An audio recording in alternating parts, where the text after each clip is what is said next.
Hello and welcome to the Overland Journal podcast. I am your host, Scott Brady, and I am here with my co-host, Matt Scott. And we're going to talk about something a little different today. What are we going to talk about, Matt? Van life. Hashtag. It's very trendy. Hashtag van. Basically, if you were to take Zoolander and make it into overlanding, that would be van life. It's very trendy right now. Oh, I see. Very hot right now. I like that. I like that. You have your, everybody's got their own clothing. They've got their own version of sparkling water, and everything is desaturated when you're everything's desaturated. Okay, I see. Even the photography is desaturated. Even the photography. And we've got some cool people with us. We've got Chris Cordes, who has worked with us for 8 years, started off as an intern out of Embry-Riddle University here in Prescott, and is one of our editors. He manages Expedition Portal. So all of that great content that you see on the portal is curated by Chris. He's an authority on the overlanding subject and has traveled extensively around the country and many international trips as well. We're very fortunate to have him on the team, really a master of his craft. And he has also started traveling over the last couple of years full time. And we'll talk to him a little bit more about that. And Chris, who do we have with you today? My girlfriend, Brittany, who's probably a bigger expert on the van life than I could ever be. She's been doing it for a while and is really integrated into the whole community. So, yeah, thank you for being with us, Brittany. When I first saw your van parked in the Overland Journal parking lot, probably almost a year ago now, yep. I was like, that is such a cool van. It's one of the original. It's very comfy. Yeah, it's also one of those original style sprinters. So it's not the super modern one. It's the super cool one. And another thing that makes that van even cooler for this podcast is it was actually where we started. Yeah. We recorded the first 3 episodes of the Overland Journal podcast in Brittany's van. So we all owe you a debt of gratitude. And thank you for being on the podcast, Brittany. Yeah, you bet. So Brittany, tell us a little bit about what inspired you to live out of a van, and how long have you been living out of your van? So I would say just travel in general is what inspired me to do so. I lived in Southern California. I road tripped everywhere from San Diego on the weekends whenever I could, doing as much hiking and backpacking, outdoor activities as I could.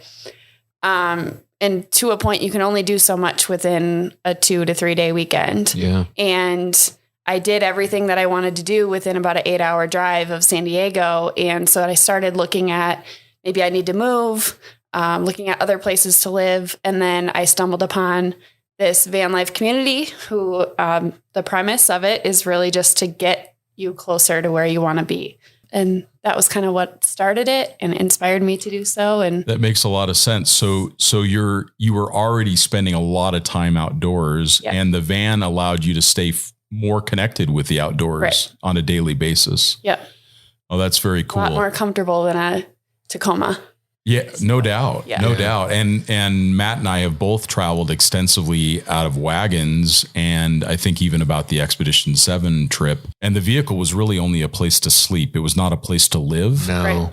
Right. I think that's what's so appealing about a van or about van life is you get to a point where you've been on the road for a while and you need that time to yourself. You need to be able to, shut the door on the world and kind of look in, or just get away from people and watch Netflix or read a book or something. And exactly, the van is really perfect for that. I mean, if you talk to any experienced overlander, usually once they've been on the road for a year, 2 years, there's always that endless pursuit of interior space. It's the place to reset, to live your life when you need a break from everything else so that you can go back to enjoying the journey that you're on. And Dan Grech mentioned that his next vehicle, he wanted to have more interior space. And I believe that he acknowledged that the Sportsmobile that was with him in Africa, it went everywhere he went in his Jeep. It got essentially the same fuel economy because it was a diesel, but it was literally a home that these people were able to have that respite, that removal from the environment. That when I think about my travels on a motorcycle, or I think my travels in a wagon, you're in the environment all the time. Yep. And that is a nice difference. And the intention of this podcast is not to say that there's any difference between van life and overlanding. I think that the one thing that might be a slight difference is that overland travel tends to include more remote travel, whereas there are a lot of people that travel in a way of saying van life that they may never leave a paved road. Their vehicle isn't suitable for that, or maybe they just a gravel road. For them, it's the ability to live and wander and travel, whereas oftentimes overlanding by intention is the goal to get remote. And that's where you can see that crossover occur. So this is when a van is also getting remote, getting off the grid, able to operate off the grid. That's when you start to see that parallel. And oftentimes I think that overlanding, when you have a very specific purpose or a very specific trip, I'm driving from Alaska to Argentina or something like that. In van life, you may not necessarily have a destination or even a set amount of time. Overlanding is the same way, I guess, to a certain extent. It can be, yeah. The van life thing is much more, I'm choosing to live my life in a vehicle and for the freedom that it allows me. Yeah, I think that's a good distinction. Oftentimes, I think of my own overland trips, they almost always have a destination in mind. Yeah. I'm trying to get to Zambia, or I'm trying to get to the South Pole, or Indiana. Let's not forget Indiana. Exactly. Classic destination. Exactly. Well, so Brittany, tell us a little bit about your van. I think that Chris would honestly better answer that question. Does it have a name? Yeah, I want to know the name. Did you give it a name? So I'm not a person who names vehicles, and Chris is a person who names vehicles. I think that's bad. I think everybody should name the vehicle. He kept pestering me about it, and it came down to, if you're going to make me name it, it's going to be something silly like Wayne. Yeah, and so Wayne the van it is. So party on Wayne. Wayne's a pretty van life name. It's pretty, very much. Very hip, very trendy. It actually works out really great. When we left our very first trip, Wayne, you think of just the party animal, Party on Wayne. And our very first trip we got on the road and it started raining. I turned the windshield wipers on and the windshield wiper completely wrapped around the mirror. And then when I went to open the door to fix it, it completely snapped off. Oh no. And it was kind of like, okay, well, this is Party on Wayne. Let's keep going. Yeah, I think one of the things with van life is that the van is more of a tool. I feel sometimes overlanders have a little bit more identity wrapped up in it. Yeah, they. How do you say it? I think part of van life is being a little bit stealth, right? Yeah. Being able to stealth camp. But you've spent a lot of time and care and effort on the interior on your van. That was one of the things that I noticed. Very livable. You did that yourself, I want to say, right? Partially. So I actually purchased the van in Phoenix from a guy named Brad who works and builds and flips vans. So I had seen his work done before. I knew that it was going to be good construction. So he had done a lot of the basics. And then when I purchased it, we took it back to my parents' house and my dad and I basically redid all of the cabinetry. My envision was to utilize every single centimeter of space that I could. And that required basically redoing the entire cabinetry. Yeah, relocating electronics, relocating the fridge, adding new cabinets that weren't there before. Right. It was a redesign basically of what was already there. Yeah. Right. And what's interesting over the last week or so in preparations for this podcast, I've been watching a lot of YouTube videos on van life, and it looks like you have an emphasis towards the bed being set up all the time and then the big garage in the back. Whereas I see other vans that tend to focus on this kind of aisleway, a long galley, and then a convertible table to a bed scenario. Right. What led you to choose to have the full-time bed garage system? I have too many toys. Yeah.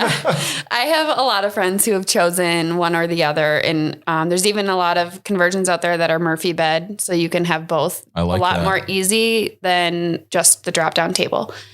Our choice was that way because we have a lot of toys. I love being outdoors, and a part of outdoor activities is that you have to have gear. So I have backpacking gear. We have snowshoes. We have snowboards. We have everything that we own. Surfboards, rock climbing gear, you name it. We basically stuffed it into the back of that van. Yeah. And that wouldn't really be feasible in that long galley style configuration. Right. When you have the couch and the table that drops down, you lose a lot of that storage space. And a lot of people end up renting a roof box or something. Yeah, which everybody sees the drop down kitchen table bed and they go, oh man, wouldn't that be nice to have that seating area where you can hang out?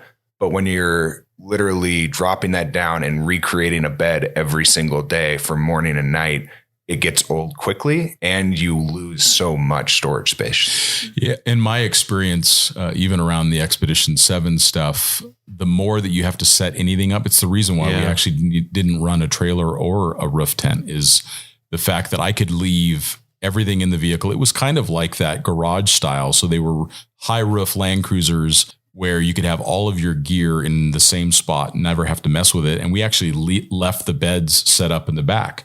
So you get tired at the end of the day, you just crawl out of the driver's seat into the bed and you're camping, you're sleeping. So that's an interesting point, and I think it's an important one for people to remember. In fact, I remember Alan Feld from Sportsmobile, that's a long time van company, one of the oldest from the 1960s. And he told me that everybody wants to buy the long galley aisleway style, but the one you want to actually live with is the one that has a permanent bed set up. Yeah, I mean, it really depends on your lifestyle when you're choosing a layout. I mean, I have friends that love the table because they love to entertain, and they chase after meetups all around the country so that they can be within other people in this community. And then they can all sit around the table and play cards or have dinner, have potlucks, things like that when it's raining outside, and shove everyone in the van and you have room for that. We don't really have entertainment spaces because we have the bed, but for our life and the way that we do, it's really only the two of us in the van. Although when we were at Overland Expo, we would have 3 or 4 people. Quite a few people in there. In the van. And the way that you've got that passenger seat that turns around, it gives a spot. And you work from the road. Tell us a little bit about that. So I had traveled a lot. Like I said, I primarily 3-day weekends, lots of road trips. And that was because I had a full-time job. And for me, in order to live this lifestyle and just live in general, I need to have a job and a stable income. I had already tried the whole, let's sell everything you own and just see how long you can last. Yeah, you moved to Thailand, which is a pretty significant jump. Yeah, so I jumped and I traveled Asia for a few months and eventually ran out of money and had to come home. And so I decided I wasn't going to do that again. So I do work remotely. I'm a program portfolio manager for a financial tech company. We work primarily with software development and within that SaaS space. I'm not client facing. I'm only internal, which makes it a lot easier to be on the road. A lot of my internal employees, they know that I live in a van, so I don't have to explain that on every call. But I do a lot of video conferencing calls and stay connected that way.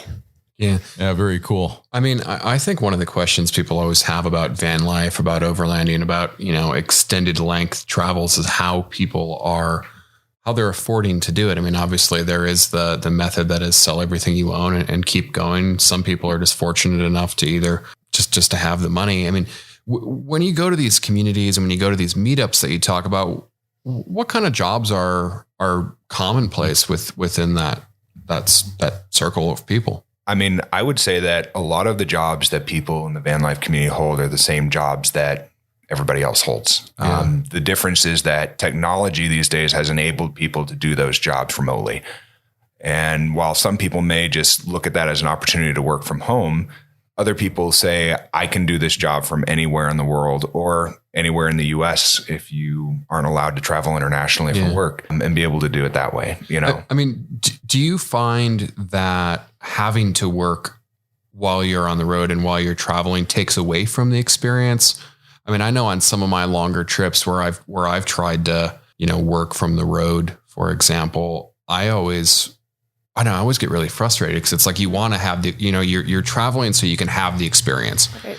And you're working so you can afford to travel, but then the working gets in the way of the experience and you end up, I mean, I found I ended up just like sitting in coffee shops the entire time. Like I'm very familiar with, with the coffee shops of the California coast kind of thing. Mm-hmm. I mean, I don't want to speak for Brittany here, but I would I would definitely say that you have to look at it differently. Yeah. You cannot look at it as I'm traveling. You have to look at it as I'm living the same life that I would be at home. The difference is that at 5 o'clock when I get off of work, my backyard's a new place. I can go mountain biking. I can go explore the area. But if you really want to experience a place, you're not going to be able to do it in the same amount of time that you normally would. You can't take a week and go to the Northern California coast. Yeah. You have to spend a month. Because you kind of, you kind of have to pace yourself, and you mean, obviously you have to have internet. That's the caveat of all of this. I mean, do you find that the internet connectivity is pretty good? Or, I mean, do you use like a cell phone booster? Do you have satellite internet? I've always looked at satellite internet. You name as a it, solution. we've got it. Yeah. Yes. In general. I mean, having internet is very key for primarily my job, but also for a lot of what Chris does. He could do his writing and his photography and whatnot from anywhere, which is what we primarily end up doing on the weekends. But my job requires me to be logged in and available and ready to take calls. So you're at a desk 9 to 5. Yeah. Kind of Yep. scenario. I am on my laptop, typically a lot of video calls. We use hotspots. We use a WeBoost for cell signal. I think right now we have an AT&T, Verizon, Sprint hotspot plus a Skyroam, which operates on various networks depending on what country you're in, plus a WeBoost and a Netgear antenna. So, I mean, we've basically covered the spectrum on if one provider doesn't have service, someone else most likely will. And it's really not as expensive as you think it would be. It depends on what plan you go with. I mean, internet at home is expensive. Right. Mm-hmm. Yeah. And you're not paying a mortgage, which, I mean, there is going to be things that will be more expensive living on the road full time. And right. I mean, I think about when I'm traveling internationally, it costs me $10 a day to keep my cell phone connected in the same fashion that it does here because I don't swap SIMs. So it is expensive. I mean, it's, over $300 a month just for me to keep my cell phone connected. Switch to Google Fi. Yeah, I thought I had Google. Well, you Fi. had it. Yeah. I had it for a while. Doesn't work for everybody. Yeah, I think it works great internationally. I don't think it works that well domestically because they only have the Sprint T-Mobile network. It's perfect for me because I hate when people call me. Sorry, my phone didn't work. Yeah.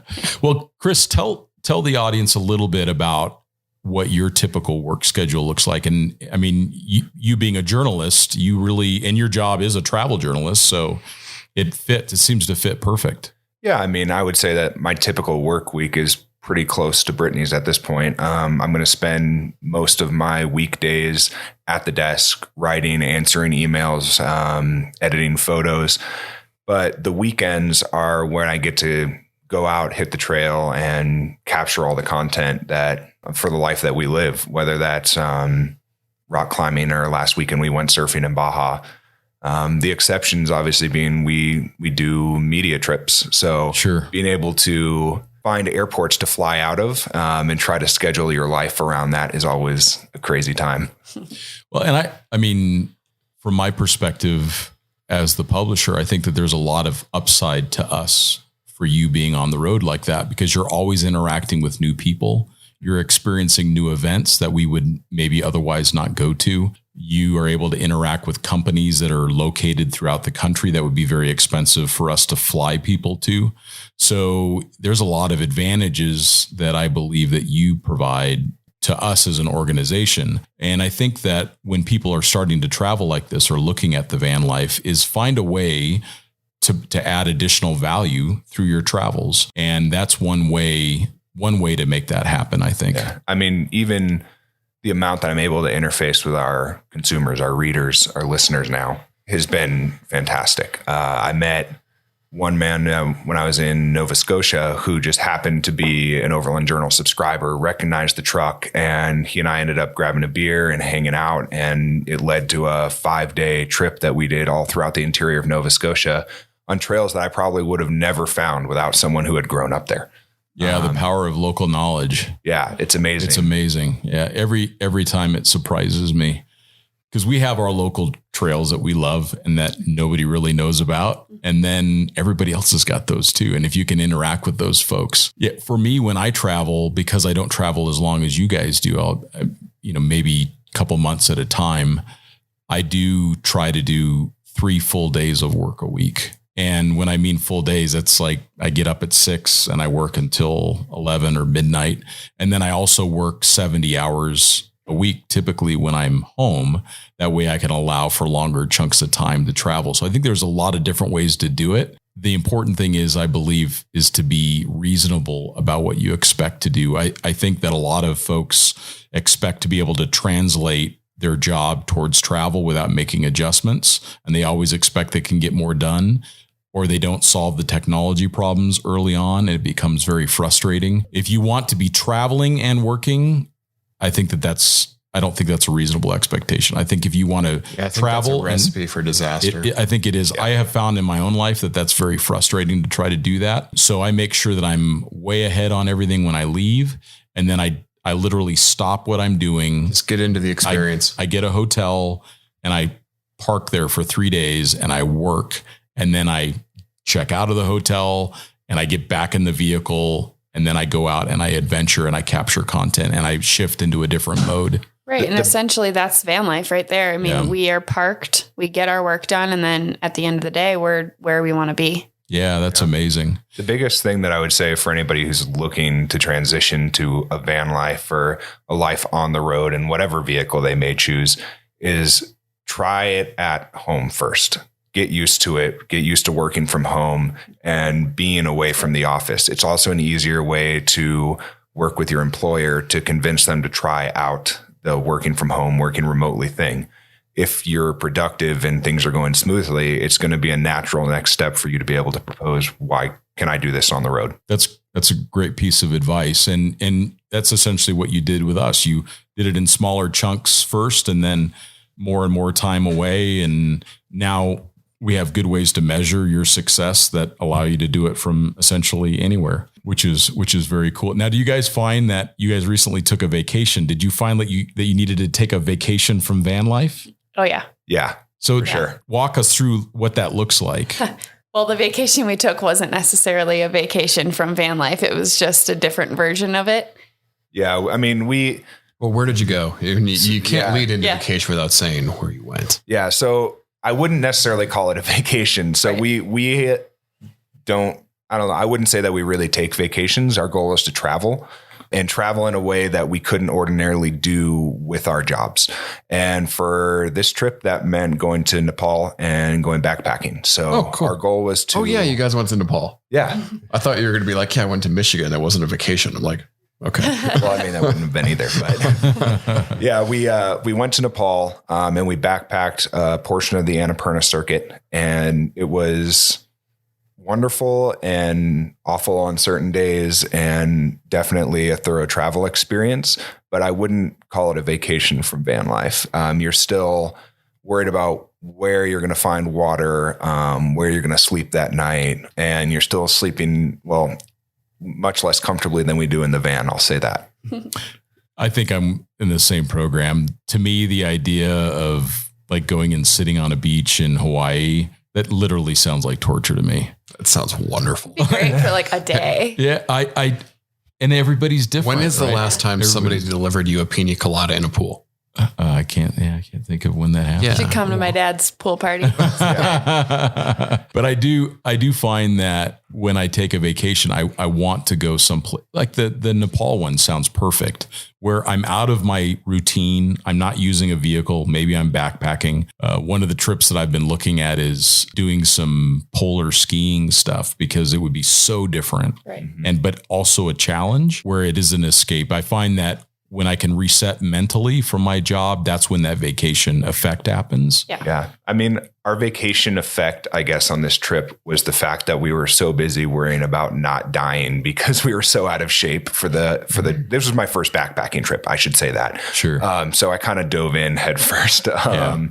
And that disconnect from all social media, from all digital technology, and then coupled with the only thing I can think about is making it up this 2,000 foot gain so that I can sleep tonight and not freeze to death on this mountain. That's cool though. It really, it resets the way you're thinking. So it sounds like vacations and maybe even a time in a home, all of those things are just as important for someone that's van lifing as someone who's overlanding. I do find that it's nice to just grab an Airbnb. I love to camp, but I don't want to camp every single night. It's nice to come and reset, get connectivity, get work done that allows me to travel. I'm not in a position where I can just travel full time and not work. So I do find that's also a nice relief from being in the vehicle all the time, which leads me a little bit to van life in general. I did some research on the history of van life. Vans, in fact, it all came from caravan, which is a very old term. It's been around as long as the English language. It's this idea of a group of camels, a group of travelers, a group of vehicles, caravanning. That's where van came from, was from caravan. And the first van that was ever made was made by Ford in 1917. It's a Model TT Ford, which had this enclosed rear storage area. It had a heavier duty rear axle. It had additional payload.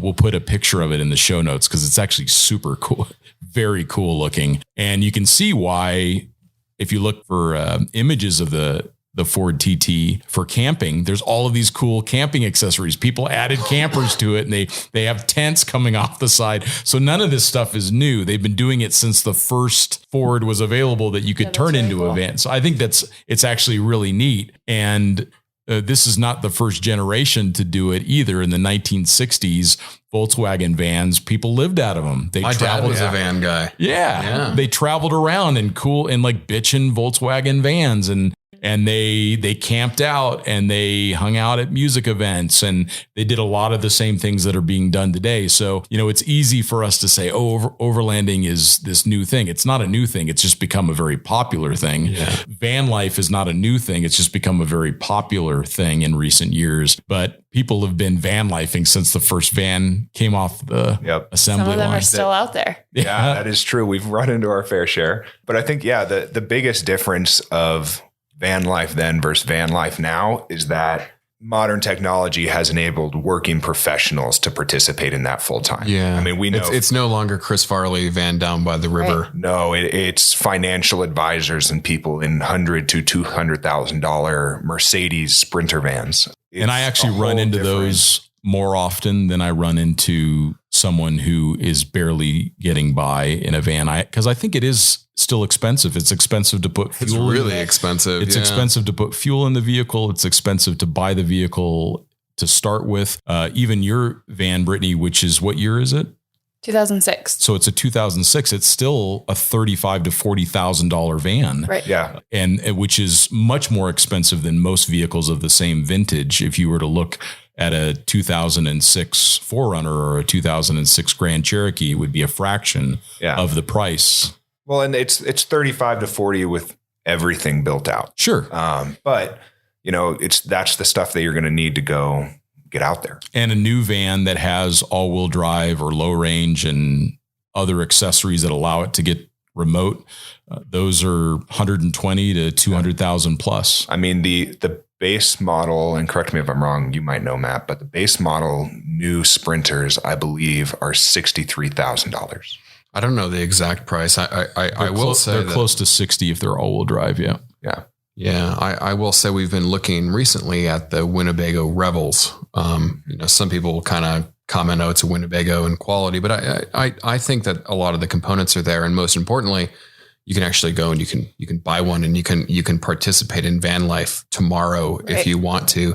A lot of these specialty van companies are booked out. A lot of lead time. A year, 2 years for a lead time. Well, even if you're going to do it to yourself, it's minimum of 3 months of work. Yeah. Yeah. And I mean, we're driving a Mode 4x4 from Storyteller Overland right now. That's actually what we brought from California. And we picked it up at a dealership, and it was ready to go, and it had everything that you could need in it, every system that you could need, hot water and shower and toilet. And it is appealing. Yeah. And what do those low cost? Range and went off into the desert. What do those cost? I believe they're about $148. $140. Yeah. And I think that they are expensive without a doubt, but when you look at the prices of RVs in general these days, and then the financing options for them, it becomes relatively affordable very quickly for many people. Yeah. And I do think that's an important identifier, is that you can go buy a new van and you can finance it. I would be very careful to ever recommend that someone do that. I think that people should always be buying what they can pay cash for. But if you're looking at, I'm not going to live in a home, this is the life that I've always wanted and I can get it at a low interest rate, it may be something worth considering. But the other idea is maybe you start with a much less expensive van, which is like what you guys did, that allows you to save money, pay the van off that you're in, and then use that to leverage up to newer models without having to pay the profits of a much larger financial corporation. So right. Absolutely. I mean, everyone always asks, what does it cost to live in a van? And that's just such a vague question, really. I mean, it really depends on your lifestyle and everything that you need for comfort and that you do normally. But if you have a van that you've already paid off, then I don't know, you're paying for gas and groceries. Yeah. And so it depends on how much you drive and what you normally eat. If you're gonna buy an Astro van for $4,000 and build it out with the basics, and you're in, another $2,000-$3,000 and then wander around the country, it's going to be really, really cheap. I secretly love Astro vans. totally. Like they're kind of cool. I don't know if you ever saw it, but Team O'Neill did a video. That was awesome. Will it drift in Astro vans? That was and awesome. It is fantastic. Yeah, I think they like welded the rear diff or something cool like that.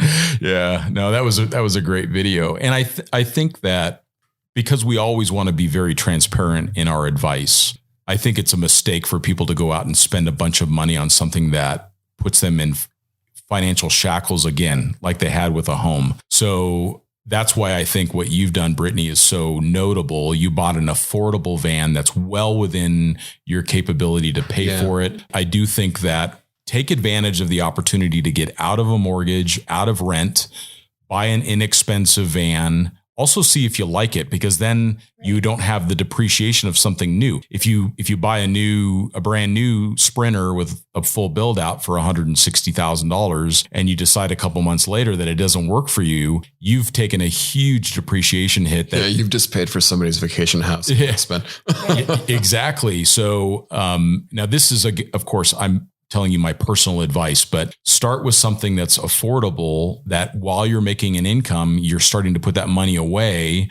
And then you take the van, you make some improvements, you sell it for a profit, and you take that profit plus the money you saved, and then you move into a nicer vehicle. I mean, what you guys have done is you have a vehicle that's worth at least as much as what you paid for it, because the van you have has gotten more and more popular. So it's highly in demand. And then you guys are going to leverage that towards your next build, which is going to be what, Chris? Well, right now we're currently rebuilding the interior of the Excursion, and it's a little bit of a compromise on the interior space. It's not as big as a van, mostly in the height, but it has the 4-wheel drive capability that we're looking for, and the range that we're looking for. And it checks all the boxes for us to get further off the grid without paying a huge payment on new vehicle, like you're saying. And you own the truck, and you're now reducing your vehicle expenses by half, because you'll be getting rid of a vehicle, and you'll be able to take that money, invest it, save it. And then eventually you take that plus your Excursion, which is going to be worth a lot of money. They're not making those anymore, and they're very popular. And then you leverage up into whatever that next thing is. So I think those that are listening, we never want to give the impression that you go out and spend a bunch of money on something you can't afford. I think that's always a mistake. I think people always regret it. There's a momentary feeling of euphoria that you have this brand new, super fancy vehicle. If you can't afford $150,000 vehicle cash, you probably shouldn't be financing it. Yeah. And I think that probably it's a safe bet that a lot of our listeners are going to think that they need to get a 4-wheel drive. 4-wheel drive vans, even used ones, are very hard to come by. They're very expensive right now. And I would if you're looking to get into van life, I would encourage you to consider looking at a 2-wheel drive. Plenty of people have driven around the world in 2-wheel drive vehicles. Lord knows that the VW buses have been to every corner of the globe. Yeah. And you look at travelers like Brad and Sheena from Drive Not to Drive, who took a 2-wheel drive van again down to South America. Yeah, I mean, they had a great adventure. The world runs on 2-wheel drive vans. Right. I mean, think about it. Every address, all the delivery vehicles, every address that is capable of receiving packages, it comes in a Sprinter van. Yeah. Pretty much. We went down this crazy dirt road in Nepal. I would hesitate to even call it a road. and we were in a 4-wheel drive, and we thought that we were pretty cool and that we were really, challenging the vehicle. And sure enough, not 2 minutes later, a 2-wheel drive bus came down and did the exact same route. And I think that when you visit other countries, you'll be able to see just how capable a 2-wheel drive can be with the right driver. And I think I was chatting the other day around this idea that with each level of capability, it provides an access to a more remote location. So there are advantages to 4-wheel drive and all-wheel drive. So a 2-wheel drive van will be able to get you a lot of places. It'll even allow you to get further away from other people that are boondocking. But there's some risks with that, especially if you don't have experience around self-recovery. The next advantage is an all-wheel drive van, which is how many of them are delivered now. The new Ford Transit in particular is a good example of that. That allows you to get a little further, maybe down some sandy tracks, things that would challenge a 2-wheel drive vehicle. It allows you to get out onto a beach if you want to, which is also really nice. And the idea of adding that capability is, especially in a van platform, because I don't want anybody to be misled into thinking that these things are designed to do the Rubicon. You've got to get up into the Eagle Hout conversions to be able to have capability that allows you to do remote technical terrain. So most of these all-wheel drive, 4-wheel drive vans, what it allows you to do is get a little further off the beaten path, a little further away from the crowds, truly boondock, which lowers your expenses. So there are definitely some advantage to the 4-wheel drives, but I don't want anybody to think, because they're still very low vehicles. They have very long wheelbases, terrible breakover angles. They're not ideally suited. I always question when people are turning these things into rock crawlers. Like when I see a Sprinter on 35s, I'm kind of like, why? Like you're spending a lot of money to have something that's less capable than like a stock 4Runner. Right. They still can't articulate. They're still very tall. They're still very long. And a lot of the times the conversions on these things cost another vehicle. Yeah, the conversion, like an Eagle Hout conversion, although it's extremely well done, properly engineered, uses all Mercedes components, but it's $90,000. So it costs more than the van and more than a 2-wheel drive van, a brand new 2-wheel drive Sprinter, more than the van to get it converted to this low range locking differentials type of 37-inch tires. And that was the most capable of the ones that I've driven. But I did drive a stock Sprinter a few years ago, and it struggled on even just a basic trail. It really struggled. A lot of tire spin, a lot of scraping, and a lot of spotting, and a lot of very close paying attention. Which you've got your house. How much risk do you want to expose your house to? Right. So I think it's important to recognize that you're not going to create a Land Cruiser or a G-Wagon out of a van. That you may have to go something like what Chris and Brittany are doing with the Excursion to get that level of capability. But if you're in a van, I don't think that all-wheel drive is a bad idea, because if you like to go skiing, if you want to go out onto the beach, I think that all-wheel drive is a great solution. Yeah, like I love the idea of just the 4-wheel drive Sprinter and keeping it relatively stock. Yeah, put some good tires on it and speak in my mind. Yeah, there we go. It's a vehicle that will force you to prioritize the travel and not the trail. Yeah, I think vans are, when they're 4-wheel drive equipped, I think they're for getting you out of or getting you through soft surfaces. I don't think they're really for much more than that. Yeah, I would agree. Mixed surfaces on established roads, and that established road could be a secondary road that maybe has some erosion and other little issues and some sandy crossings, but that's pretty much what you're dealing with. Valley of the Gods, Okie Dugway. We had some friends who were recently in Death Valley, and it snowed while they were there, and the passes on either side became impassable for a 2-wheel drive.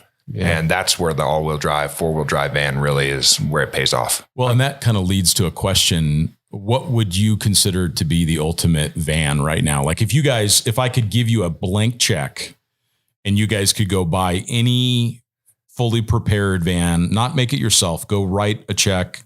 Which one would you? Not allowed to say Vanagon. No, she knows that I have a Volkswagen problem. It's terrible, but no, I mean, I don't think that even money is the issue that would prevent me from getting the van I want. It's importation laws. The first generation Sprinters, the T1Ns, are remarkable vehicles. It's why we have one. They were not available in 4-wheel drive in the US, and nobody is really offering a factory level conversion kit on them. So he gives you a blank check and you want to buy a 90s Sprinter van. Yeah, man. You guys are totally van lifers. Yeah. I mean, we love the van we have and we definitely challenge it. And we did a full loop around the country this year and we caravanned with the excursion and with the van, and we pushed the van to get to as far as it would go. Yeah. I mean, here's the thing. If you're in a $200,000 Sprinter van or even $100,000 Sprinter van, Ford Transit, Nissan, whatever it is, there is a level of worry that is going to come with taking that vehicle down places it shouldn't be. There's a level of worry that's going to be there when you take it down to Mexico. When we went down to Baja like last week, we parked in the middle of Ensenada and we slept in the van overnight and nobody looked at it because it's an early 2000s Sprinter van. It looks like a delivery vehicle. Right. Okay. I'd take issue with this. So everybody thinks it's a delivery vehicle. Try living in Fruta like I used to and try living outside of Telluride. Or I've been in San Diego for 6 years. It's the same thing. Yeah. There's so many, and I guess my question from that is stealth camping still a thing? Because to me, it seems like the jig is up. Like everybody knows, especially in the West Coast, in desirable locations. Like if you're in Telluride and there's a white van parked on the street, the cop is going to knock on the door. Right. That ship has sailed. Yeah.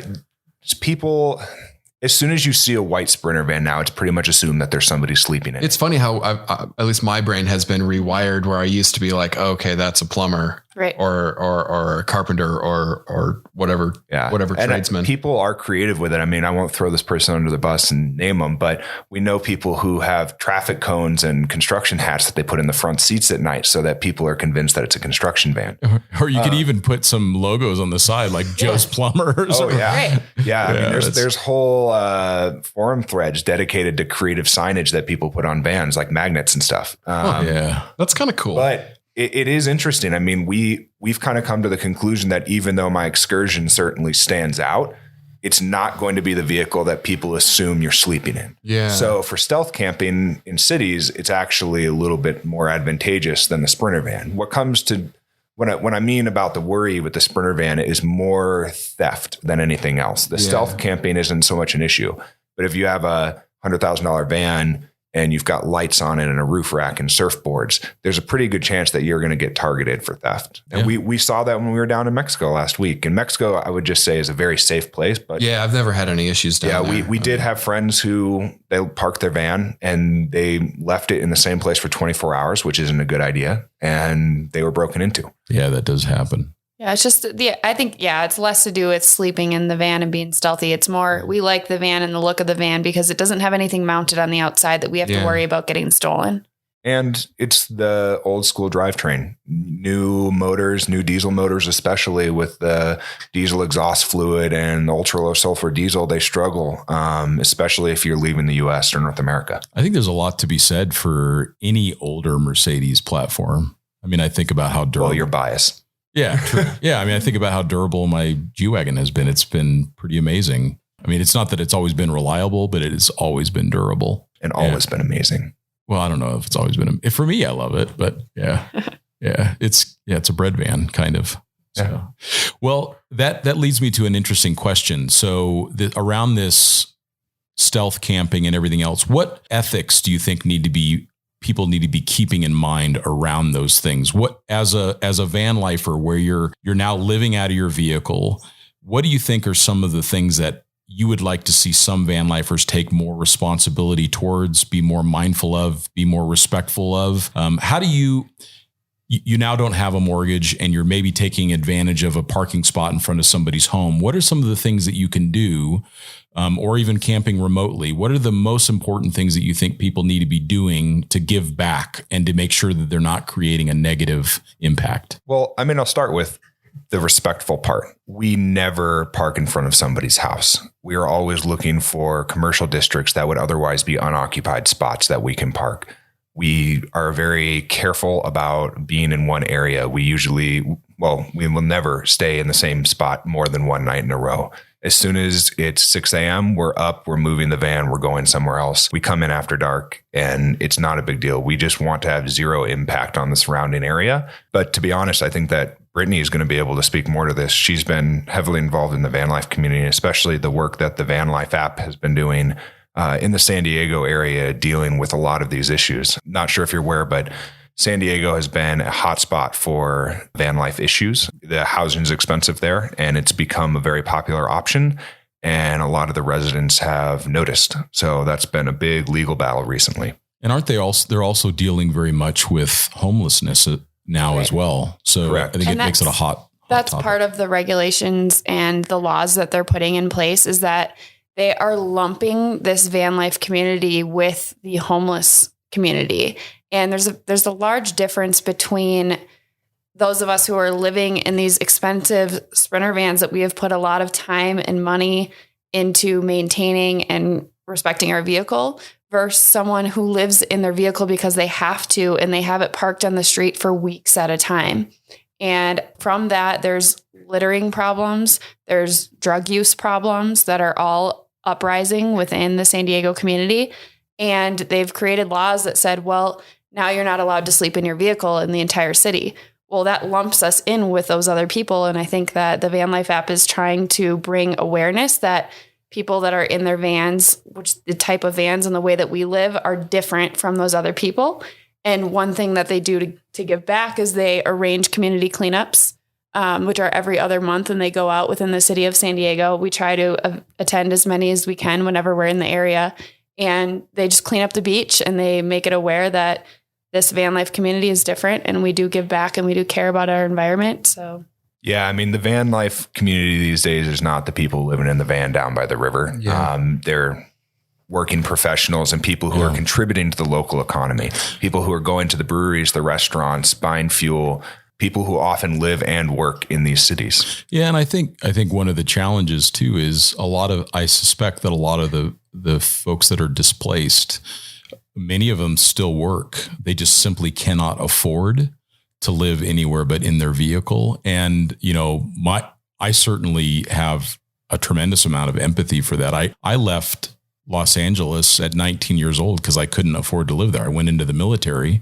because I could not find a job that would pay me enough money to be able to live in that city. And I think that that's a real challenge. And I'm wondering how the van life community can help not only support the local cities that they're enjoying and occupying, but also to raise the standard of living and the level of opportunity for the people who don't have that choice. Right. And you mentioned that, Brittany, earlier before we started the podcast. And I think it was a really important differentiator, is that someone who's living in doing van life is someone that has the choice to do that. Right. You could live in an apartment, or you could live in your van. You have the choice to do one or the other. Whereas I think a lot of people who are living in their car that are actually would be classified as homeless, they don't have a choice. And I wonder if there's a way to really help in both directions, help the community and also help the people who don't have a choice. Yeah, one thing that they are working on is educating those people about being more respectful about their surroundings. And Chris said, we always come late and we leave early. And if you have to live in your vehicle, that's a public parking space. I don't see the difference in that parking space being occupied by someone who's in their vehicle or someone who parked there for the night and walked into their home. The difference is are you leaving garbage around your vehicle? Are you self-contained? And has there been any advocacy for like some kind of self-contained certification, for van life people? I think that's something that they would love to see. In New Zealand, that's a huge thing. We went down and we rented a Sprinter van for a few weeks. And, one of the big things is that you had to be self-contained, certified to camp in a lot of these places. They were fine for you to manage gray water, black water. Yeah. I mean, cause that's the, the unfortunate reality of living on the road, is that all of the excrement and the things that, come out of you then have washing to go dishes, somewhere. everything. Sure. Yeah. Right. And I know a lot of communities have really struggled with that. The small town I lived in Colorado, that was kind of the thing that would constantly get brought up is, yes, we recognize that there's the $200,000 Sprinter with the two $10,000 mountain bikes on the back that is really the people staying here. But then there's also the homeless people, respectfully, again, I empathize with the situation, but there is so much gray area, I think, between that.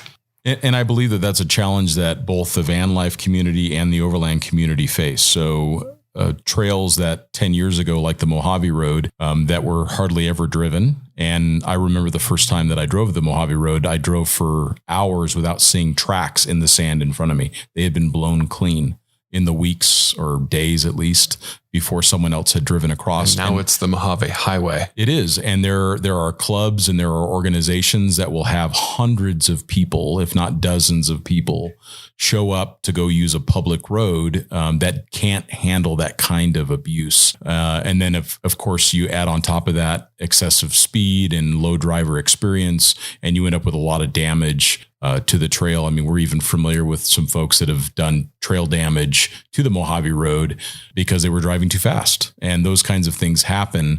So I think just like overlanders need to take responsibility of like, let's minimize our impact. Let's make sure that the size of the group is appropriate to the conditions. I think the van life community can also benefit from that. Mm-hmm. And maybe an app is the way to do it. Maybe that app is the way to like you're green. That area is green. There's not enough people staying there. There's enough. We're not creating too much of an impact, like kind of like Waze works for driving. Right. And then it starts to get to yellow once there's too many people hanging out. They have that on, there's a trucker app actually that does the exact same thing. When you look at truck stops that are in the area, it will show you whether it's green, yellow, or red based on the number of spaces that are available at that truck stop. Yeah. Wouldn't that be a great way to minimize the impact? Absolutely. And to show that the community is taking responsibility for, and then that just means, hey, I've got to go over to this other spot where it is green and there is space. So that way we're not overburdening the community. I just went hiking in Sedona just the other day, and I could not find a place to park for a popular trail to hike. It was down every single side street, parked in front of everybody. I don't know why anybody would want to live in Sedona now. You can't escape it. There's like, it's overrun by tourists. Yeah, well, I think we're seeing this explosion in adventure and outdoor activity popularity. And so hiking trails and off-road trails, all of it is just becoming extremely crowded. And we have to begin looking at how do we manage this? Yeah, just disperse the impact. The secret is go to New Mexico. There's no one there. That's true. Yeah, and it's true. Really pretty. It's beautiful. Yeah, it is beautiful. And that's what's going to be. It's people are going to have to take responsibility for going to areas where there isn't as much impact. So without naming necessarily an exact spot, what's been some of your highlights, like your favorite campsite, or what are some of the things that now that you've had a few years in the van and you've stayed in places as varied as, Eastern Canada to now in Baja, what were some of the highlights? What were your top 2 or 3 experiences, Brittany? This is always a really hard question. We love the Pacific Northwest. I love waterfalls. I love red rocks. Anything. I grew up in Minnesota, so I grew up generally pretty outdoorsy, but big waterfalls and red rocks are something that is just far from anything that I grew up with and spent time around. So anytime that I can get in that type of landscape is what I'm looking for. How about you, Chris? What were some of the highlights? Well, I think I love a lot of the places that everybody else loves. Baja is beautiful, the California coast, the Pacific Northwest. To switch things up, I would say one of my favorite spots that you don't hear about very often was definitely Newfoundland. Newfoundland's great. Newfoundland was spectacular. There's not a lot of traffic up there. The ferry ride out there is awesome. It is very cool. And there's some insane campsites that, you can camp on cliff edges overlooking the ocean or in between some really stunning mountains down in a valley on a lake, and there's no one around. That's funny because actually all 4 of us have been to Newfoundland, which is like just a place that not very many people go.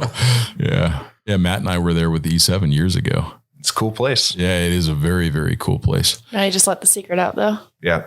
It's ruined. Along with New Mexico. What's funny though is even though I'm never going to mention the truly special spots that are special to me, right? Where I don't want a bunch of people to show up, but you'll mention a trail that is relatively obscure and difficult to get to, and you'll go back years later and there's still nobody there. I think that people look for accessibility and they look for good weather, and it just means that the Mojave Road's going to continue to get abused because people won't drive the additional time it takes to get into the northern part of another park or another area. They just don't tend to, like Death Valley doesn't see a lot of traffic because it's that much further away. Right. Than the Mojave Road is, or Anza Borrego or something like that. Yeah. It's the convenience factor. So mix things up a little bit. Why don't, you guys tell me, what is some books that you guys have read the last couple of years that you think that have been pretty definitive? We try to ask guests that are on the show, like what have been some impressive things that you've read? You know, it has nothing to do with travel or overlanding, but one of the books that I enjoyed recently was the Book of Joy. It has the Dalai Lama and it's Desmond awesome. Tutu. Yeah. Did you listen to it as an audiobook or did you read it? I read it. Yeah, I'd also recommend maybe considering the audiobook because they hired actors that basically have the same accent as those really? two. It's really great. That's a beautiful book. Yeah, that's a great recommendation. We live in such a time of contention and turmoil, and especially coming up on elections now, reading that book where you just have people from totally different parts of the world, different religions coming together and just talking about life and joy and laughter and sadness and just the experience that we all go through. It's beautiful. Yeah, it's a great book. I would agree. I'll have to put that on the list. How about you, Brittany? I would say the last couple of years, definitely with the amount of road trips and things that I've gone on, I haven't gone the audiobook route. I'm much more of a podcast person. So I like to nerd out on science podcasts. And nobody listens to podcasts. What's your favorite podcast? Besides the Overland Journal podcast. I really like Science Versus and Undiscovered. Just silly questions that get answered scientifically, which I think is really cool. Yeah. Wild Ideas is a great one if you like the outdoors. Oh, cool. And I've started to listen to more also to learn how to be a better podcaster. But one of the ones that I've really started to listen to regularly is Dr. Peter Attia. He's a doctor that specializes in lifespan. So it's not just about living to be 100. It's about living as healthy for as long as possible. And he's also a race car driver, and he has a bunch of similar entry. He's into watches and other stuff that I like as well. And he's a great host, and he brings on some really thoughtful, like thought leaders, medical thought leaders. And it's a great podcast. I'd highly recommend people check it out. So how about you, Matt? What's been your recent read or? I don't really do many audiobooks and I don't do many podcasts. I'm kind of a Luddite stuck in the 90s that listens to grunge music. I have to say that I still really like paperback books. My life is so digital. My life is so connected that for me, I don't want to have the screen in front of me. I don't want to have the computer on at night. I still read books and I read travel books because they're a great escape. Right now, I've really been on a big Paul Thoreau thing. Some of you may know Scott and I are going to Namibia next week, Africa theme. So I have, just finished reading The Last Train to Zona Verde. Cool. Southern Africa, travel journey by Paul Thoreau. And I really, great suggestion. I really enjoy that for those of us that aren't audiobook enthusiasts. And do you have a new gadget? We do our gadget of the week kind of thing. Anything that you're digging on? Let's start with you guys because I have been on a spending freeze. Oh, Chris, anything recent that you've been digging on? Based on living in a van, we picked up this thing called an Omnia oven, and it's basically this little donut-shaped pan that sits on top of your camp stove or any propane stove, and acts as an oven to cook things. So yeah, those are really cool. Yeah, we've really been digging it. We use it every day. You can get a silicone liner for it, so you don't really have to use much water to clean it. And we've cooked brownies, pizza, nachos, chicken wings, cinnamon rolls. I had Brittany's cinnamon rolls at Overland Expo East. That was amazing. Yeah, we just served cinnamon rolls in Baja to the van group, and it was definitely a crowd favorite. Nice. I would like it to be noted that I did not receive any cinnamon rolls. You got to come early, I guess. Yeah, you do. There wasn't I think there was only 4 or 5 of them that would fit in there, but that was really cool. Yeah, we've since devised new ways to double the capacity. That's awesome. And Brittany, how about you? You'd asked me earlier about something that we like in the van for kind of a van hack. And, we have very limited space and we keep all of our clothes in packing cubes and try to compress as much as we can in there, but then you have to put clothes on that are very wrinkly. And we have a Dawn wrinkle release spray, and it is great and it smells good and really works really well. So it's made by the company Dawn, and you kind of put it up the shirt or whatever on a Actually, you just get dressed. Do you put it on and then you get dressed and then you stand like a mannequin and Oh, that's awesome. spray you. It's great. Oh, that's does really it funny. actually work? Because it really does work. It's great. I'm always wrinkly. Yeah, that was my big thing. So I can't stand wrinkly shirts. I used to iron even my t-shirts, and it's actually done a really good job in keeping me sane. Oh, that's cool. Yeah. You know, we have to laugh about the Overland community. And one of the things that is funny about the Overland community was LaCroix and any form of like flavored sparkly water. It's like entry level sparkling water. Well, it is, because I have now found what might be the Tom Shepard grade. Okay. You tell me your sparkling water and I will reveal my secret. Okay. So I found this company in Colorado, and the name of the sparkling water is Dram Apothecary. And I am not going to disclose how much they cost each, because I would be embarrassed to do so. But they also make bitters and other things for like really nice cocktails. But it's all botanicals, and they taste fantastic. And they're made in Colorado. So It's not like you're drinking the ghost of a fruit. No, it's like really flavor forward and all organic and really healthy for you. It's just a way to have something that's refreshing that isn't filled with sugar. And that's really hard these days. It is. And like sugar kills us. It's as simple as that. So if we can avoid high fructose corn syrup or even cane sugar in what we drink, but it be enjoyable. Yeah. So Dram Apothecary, I'm digging it. Mine is also organic. Oh, nice. It's from a boutique brand called Kroger. Simple Truth Organics. I don't even know how much it is. It's cheap. It's good. Orange vanilla. That's the one. It's the one. That's the one. Yeah. Nice. Yeah. Awesome. I would be lying if I were to say that we didn't have 3 cases of some sort of bubbly water in the back of the van. Yeah. You got to keep it around. Currently I just have Pacifico Light. We're officially on a water tangent here. We should probably wrap this podcast up, but I would like to ask both of you a final question. What is the best piece of advice you could give to somebody that is on the verge of getting into van life? The answer can't be just do it. Mm-hmm. What was something that was legitimately helpful that you would like to pass on? That's crickets. I have a couple actually. Matthew Scott, one would be goes off of what Scott was saying about your expenses. I mean, really understand what your true expenses are today before you buy the van, and figure out what you're willing to spend and what your lifestyle could be, and try to get a realistic view on that. Because the van life is already, bottom line, it can be stressful. You're worried about water and shower and where to sleep, and you don't want to have the added stress of your financial situation as well.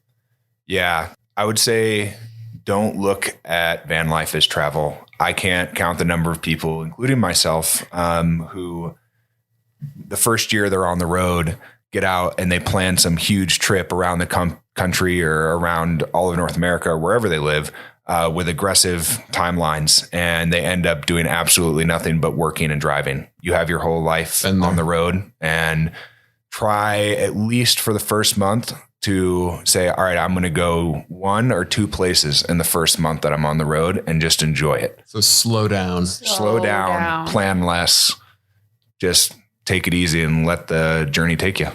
Yeah, that's really great advice. And I think it does come back to what we talk about often on these podcasts, which is don't overspend on the vehicle, because then you're completely beholden to it. Then you have to work 50 hours a week. Yeah. Or you have fewer options, or you start to stress about how am I going to make this big payment on a $200,000 vehicle. And it steals the joy that we should have from being able to be on the road and to experience the world. So buy something that you can easily afford, where even if your job conditions change, you have time to go get another job. You can keep your savings. And if you're planning on traveling and then reintroducing yourself to the workforce, plan for that too. Have money in savings that allows you to reintegrate with the workforce, put a down payment on a home, or to put a first and last month's rent on a rental. So plan financially for that. It's something that Instagram promotes, lifestyles that are oftentimes out of reach, especially for the people who say that they do it every day. A lot of these folks are barely getting by, and you don't hear that. Right. So plan very conservatively. Don't overspend on the vehicle. Yeah. And don't think that every single day is going to be the Instagram van life. It's going to be a Walmart parking lot or a truck stop parking lot every now and then. Yeah. Or the toilet's going to break, or you're going to get sick